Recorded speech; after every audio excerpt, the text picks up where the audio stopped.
श्री स्वामी समर्थ. तुम्हा सर्वांचे स्वामी कृपा या चॅनल मध्ये स्वागत आहे. तुमचा आजचा हा दिवस अत्यंत सुखाचा, समाधानाचा आणि आनंदाचा जावो अशी मी स्वामींच्या चरणी प्रार्थना करते आणि आज या नवीन व्हिडिओला सुरुवात करते. आज आहे 14 जुलै, वार मंगळवार आणि आज आहे ज्येष्ठ अमावस्या.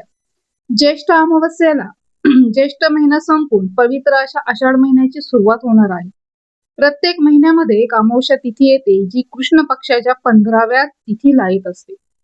ज्येष्ठ महिन्यातील कृष्ण पक्षात येणाऱ्या अमावस्या तिथीला ज्येष्ठ अमावस्या, दर्श अमावस्या किंवा निर्जला अमावस्या असे अनेक नावाने ओळखले जाते.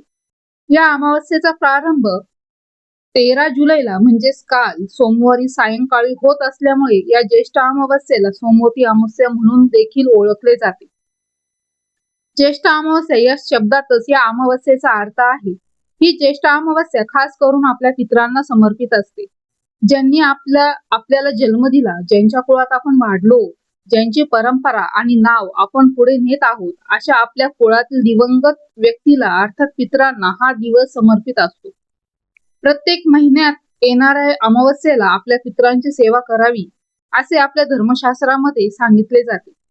परंतु प्रत्येक अमावस्येला ते शक्य होत नाही आणि म्हणून किमान ज्येष्ठ अमावस्येला तरी आपण आपल्या पितरांची पूजा आवर्जून करावी.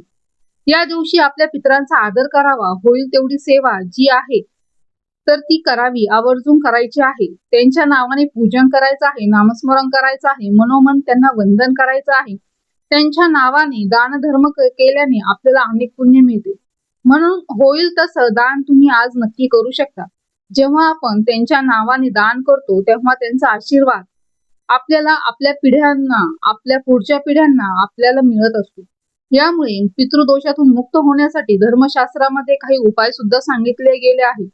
आज या व्हिडिओमध्ये तुम्हाला मी एक अत्यंत प्रभावी असा उपाय सांगणार आहे. आज मंगळवार ज्येष्ठ अमावस्येला संध्याकाळी कापुरासोबत जाळा ही एक वस्तू घरातील भांडणे, पितृदोष, वास्तुदोष, नजरबाधा, कर्ज, शत्रुत्रास नष्ट होऊन घराची, मुलांची अगदी भरभरून प्रगती होईल.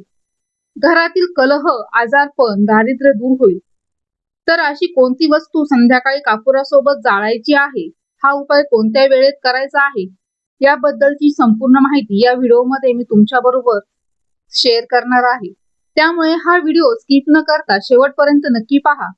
चॅनल वरती नवीन असाल तर सबस्क्राईब करा आणि असेच माझे नवनवीन व्हिडिओ पाहण्यासाठी बेल आयकॉनलाही प्रेस करा, म्हणजे जेव्हा मी कधी नवीन व्हिडिओ अपलोड करेल त्याचं नोटिफिकेशन सर्वात अगोदर तुम्हाला भेटेल आणि तुम्ही एक पण व्हिडिओ मिस करणार नाही. तसेच व्हिडिओला एक हाईप देखील द्या. आज या व्हिडिओमध्ये मी तुम्हाला जो उपाय सांगणार आहे तर हा उपाय आपल्याला आज मंगळवारी संध्याकाळी करायचा आहे. संध्याकाळी 6:30 वाजल्यानंतर तुम्ही अगदी रात्री 12 वाजेपर्यंत सुद्धा हा उपाय कधीही करू शकता. पण हो, जास्त लेट करू नका. 5:30 वाजल्यापासून ते 9:30 वाजेपर्यंत हा उपाय करण्याचा जास्तीत जास्त प्रयत्न करा. कारण या वेळेला ज्या सकारात्मक लहरी असतात तर त्या खूप जास्त प्रमाणात सक्रिय असतात आणि म्हणून शक्य असेल तर या वेळेमध्ये करा. ज्यांना नाही शक्य तर मग तुम्ही अशा वेळी 12 वाजेपर्यंत हा उपाय कधीही करू शकता. आपल्या हिंदू धर्मामध्ये कापूर, धूप, दिवा यांच्याशिवाय देवांची पूजा जी आहे ती पूर्णपणे अपूर्णच मानली जाते.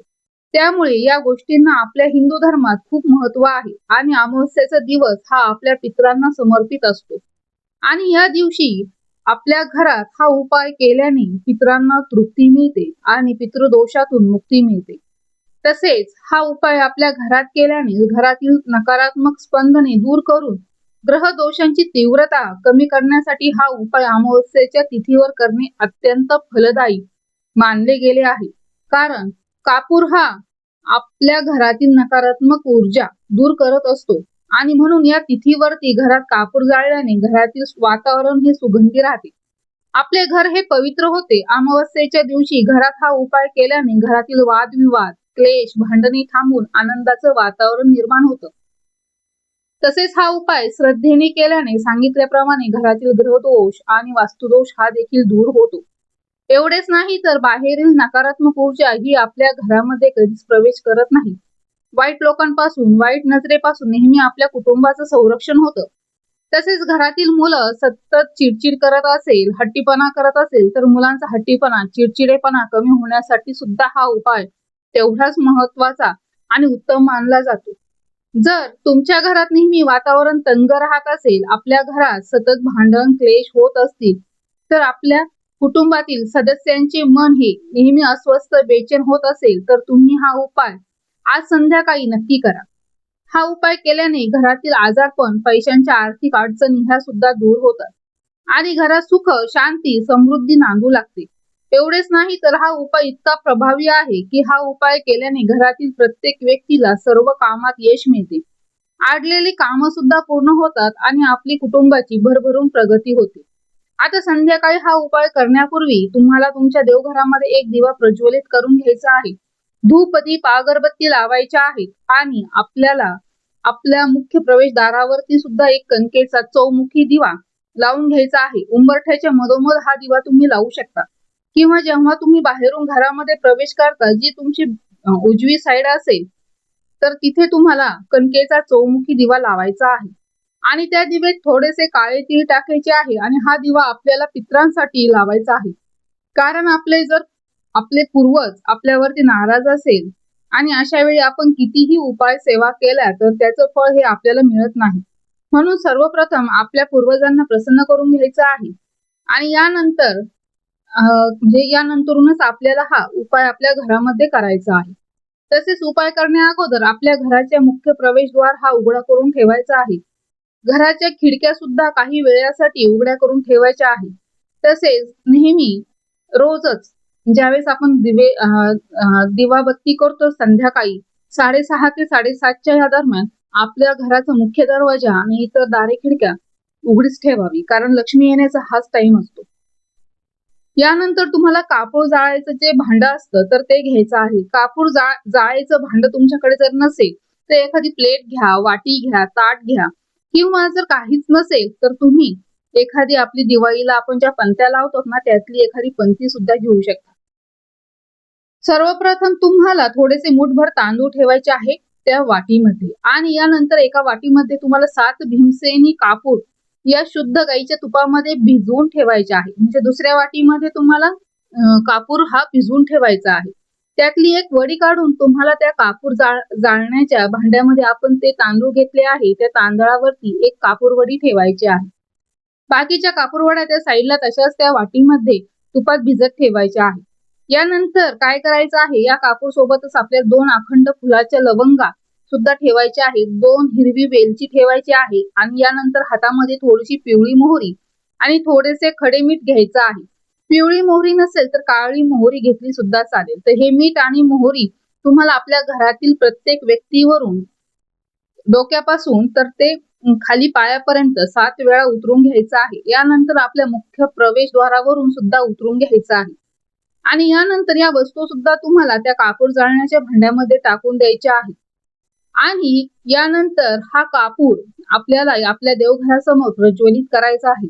कापूर प्रज्वलित केल्यानंतर तुम्हाला श्री स्वामी समर्थ या मंत्राचा जप करायचा आहे किंवा श्री गुरुदेव दत्त या मंत्राचा जप सुद्धा तुम्ही करू शकता. आता ही कापूरवडी संपत आली की पुन्हा लगेच दुसरी कापूरवडी तुम्हाला घ्यायची आहे आणि ती ठेवायची आहे. यानंतर तिसरी कापूरवडी ठेवायची आहे. असं करत करत तुम्हाला 7 कापूरवड्या ज्या आहेत त्या तुम्हाला जाळायच्या आहेत. आता 1-2 कापूरवड्या देवघरासमोर जाळल्यानंतर तर ते भांडव तिथून उचलून ठेवायचं आहे आणि त्याच्यानंतर हा संपूर्ण धूर घरामध्ये फिरवायचा आहे. यानंतर हे भांड घेऊन तुम्हाला मुख्य प्रवेशद्वारावरती जायचं आहे. मुख्य प्रवेशद्वारावर उंबरठ्यावर मधोमध तुम्हाला हे कापूर जाळण्याचं भांड ठेवून द्यायचं आहे आणि बाकी अशा कापुराच्या वड्या उरलेल्या असेल तर त्या तुम्हाला कापुरासोबत उंबऱ्यावरती जाळायचं आहे आणि तिथे सुद्धा तुम्हाला याच मंत्राचा जप करायचा आहे. आता या 7 कापूरवड्या जाळून झाल्यानंतर त्या ताटामध्ये जी काही थोडीफार विभूती तयार होईल, जी राख तयार होईल, अंगारा, तर तो आपल्या घरातील प्रत्येक व्यक्तीच्या कपड्यावरती लावायचा आहे आणि थोडासा अंगारा जो आहे तो आपल्या उंबरठ्यावरती लावायचा आहे आणि यानंतर त्या ताटामध्ये पाणी ओतून तुम्ही तुळशी सोडून इतर कोणत्याही झाडाला घालू शकता किंवा निर्माल्यामध्ये सुद्धा टाकून दिलं तरी सुद्धा चालेल. तर अशा पद्धतीने हा छोटासा उपाय तुम्हाला आज ज्येष्ठ अमावस्याला आपल्या घरात करायचा आहे.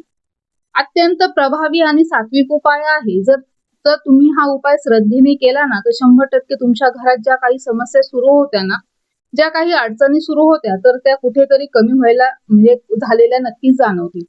तर हा उपाय तुम्ही नक्की करा. त्याचबरोबर जर तुमच्या घराजवळ जर पिंपळ वृक्ष असेल तर तिथे संध्याकाळी एक मोहरीच्या तेलाचा दिवा हा आवर्जून लावा.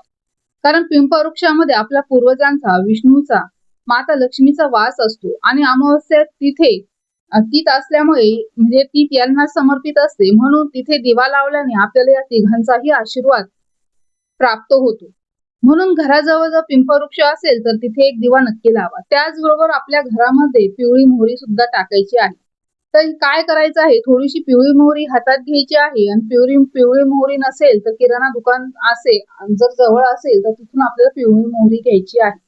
तर देवघरात दिवा लावायचा आहे आणि 11 वेळेस काळभैरव अष्टकम पठण करायचं आहे आणि 11 वेळेस वल्गा सुत्तमचा पठण करायचं आहे.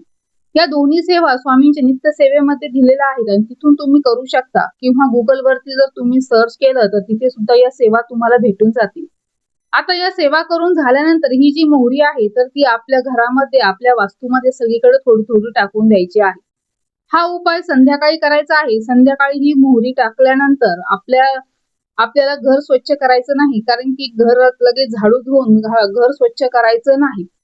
डायरेक्ट दुसऱ्या दिवशीच घराला झाडू मारायचा आहे. जेव्हा जेव्हा अशी अभिमंत्रित केलेली ही पिवळी मोहरी आपण घरात टाकतो, आपल्या वास्तूत टाकतो, तेव्हा आपल्या घरातील अनेक दोष, गरिबी, दरिद्रता, नजरबाधा, अलक्ष्मी ही दूर होत असते आणि आपल्या कुटुंबावर कधीच कोणतंही संकट येत नाही. तर अशा पद्धतीने हे उपाय जे आहेत तर ते आपल्याला ज्येष्ठ अमावस्याला संध्याकाळी करायचे आहे. ही अत्यंत माहिती मला तुमच्यापर्यंत शेअर करायची होती. जर तुम्हाला माझा व्हिडिओ आवडला असेल तर एक लाईक नक्कीच करा. चॅनलला सबस्क्राईब केलं नसेल तर चॅनलला सबस्क्राईब नक्की करा आणि हा व्हिडिओ आपल्या मित्र परिवारासोबत, आपल्या कुटुंबियांसोबत जास्तीत जास्त शेअर करा. चला तर मग भेटूया अशाच नवीन आध्यात्मिक माहिती घेऊन पुढच्या व्हिडिओमध्ये. तोपर्यंत श्री स्वामी समर्थ.